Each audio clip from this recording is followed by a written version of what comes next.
మీ బట్టలకి సాఫ్టింగ్ ప్రొటెక్షన్ ఇచ్చే సరైన ప్రొడక్ట్ ఎలిమ్ ఫ్యాబ్రిక్ కండిషనర్.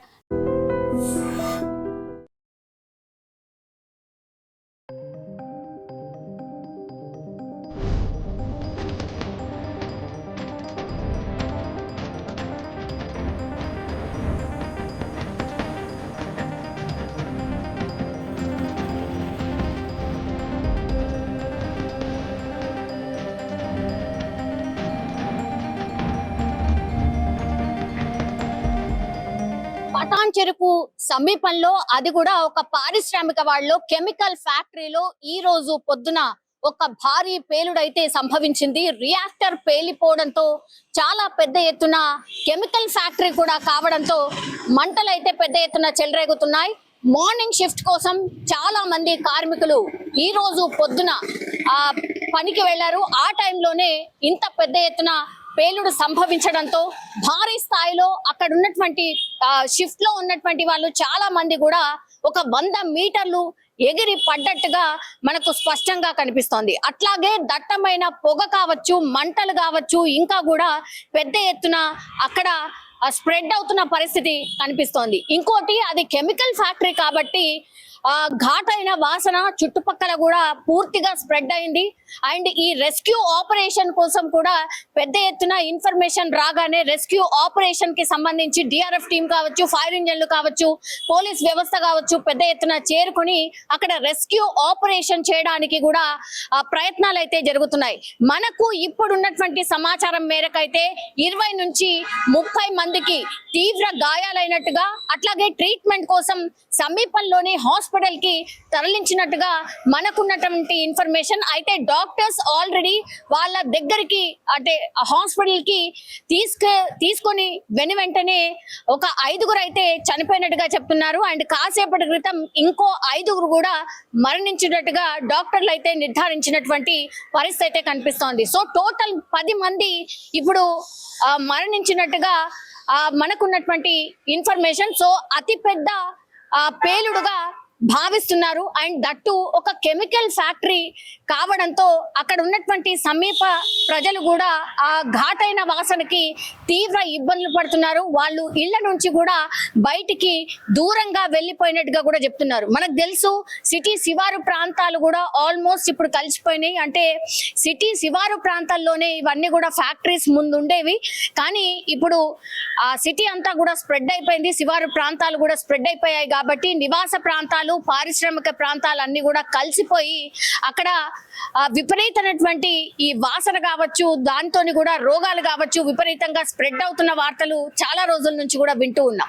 ఇప్పుడు నివాస ప్రాంతాల మధ్యనే ఇప్పుడు ఈ పారిశ్రామిక సంబంధించిన ఫ్యాక్టరీస్ ఉండడం వల్ల కూడా ఇట్లాంటి ఇన్సిడెంట్ జరిగినప్పుడు మాత్రం చాలా మంది ప్రజలు ఇబ్బంది పడుతున్నారు. ఇప్పుడు అక్కడ కూడా అదే జరుగుతోంది. సియాచి ఫ్యాక్టరీ ఇది కెమికల్ ఫ్యాక్టరీ కావడంతో కెమికల్స్ పెద్ద ఎత్తున నిల్వ ఉండడం, కార్మికులు కూడా పెద్ద ఎత్తున మార్నింగ్ షిఫ్ట్ కు వెళ్ళడం.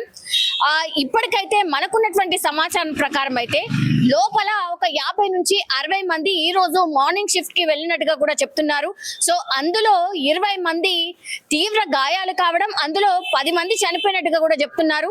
ఇంకో 10 మందిని హుటాహుటిన హాస్పిటల్ కి తరలించి ట్రీట్మెంట్ కూడా కొనసాగుతున్నటువంటి పరిస్థితి. వాళ్ళ పరిస్థితి కూడా చాలా విషమంగా ఉన్నటువంటి మనకైతే అందుతున్నటువంటి సమాచారం. కానీ లోపల ఇంకెంత మంది ఉన్నారు మరి? 40 మంది, ఇంకా 40 మంది అంటే పొద్దున షిఫ్ట్ 60 మంది ఉండుంటే ఇంకా 40 మంది ఎక్కడ? 40 మంది పరిస్థితి ఏంటి?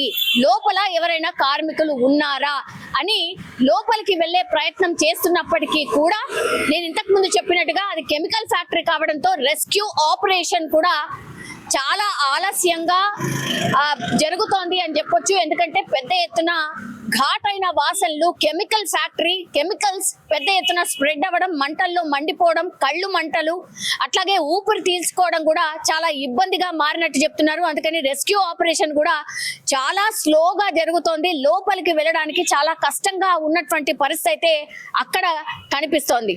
సో ఎవరు కూడా ఊహించి ఉండరు ఇంత పెద్ద ఎత్తున మంటలు చెలరేగడం, భారీగా పేలుడు జరగడం, మంటలు యాజ్ వెల్ యాజ్ మంటలను చల్లార్చిన కొద్దిగా అక్కడ పెద్ద ఎత్తున పొగ కూడా స్ప్రెడ్ అవుతోంది. ఈ రెస్క్యూకి సంబంధించిన టీం చేరుకోవడానికి కూడా కొంత సమయం పట్టింది. 4-5 ఫైర్ ఇంజన్లతోని ఇప్పుడు మంటలు ఆర్పే ప్రయత్నం అయితే కొనసాగుతోంది.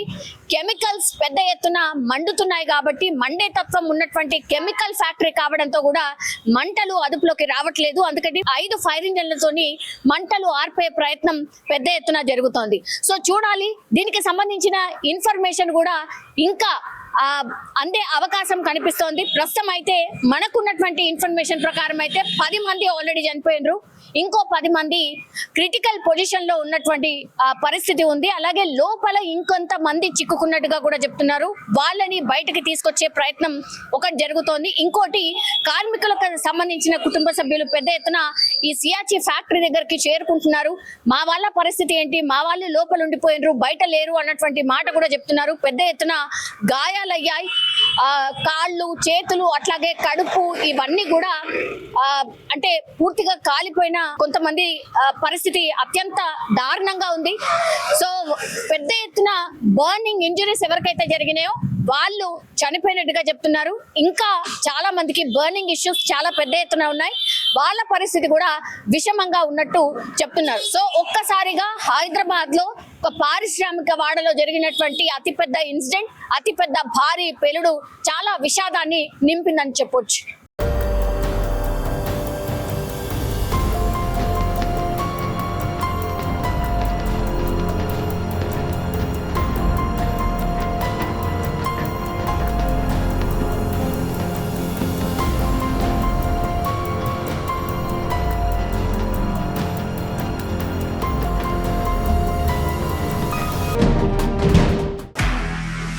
నిజంగా ప్రస్తుతం ఉన్నటువంటి సమాజం దేనికి ప్రయారిటీ ఇస్తుంది? ఆర్థిక సంబంధాల చుట్టూ మాత్రమే తిరుగుతోంది. మళ్ళీ ఎన్నికలంగానే చాలా విరక్తి కలుగుతాను. మంచి అనిపిస్తుంది కదా, లేడీస్ కూడా ఛాలెంజింగ్ జాబ్స్ చేసినప్పుడు చాలా బాగుంటది. ట్రాఫిక్ అసిస్టెంట్స్ గా నియమించిన ట్రాన్స్జెండర్స్ అందరితో సాల్యూట్ చేయించుకుంటున్నారు. ఫుడ్ డెలివరీ ఇవ్వటానికి వెళ్ళినటువంటి డెలివరీ బాయ్ అనిల్ పై కళ్ళ ముందు పెళ్ళండి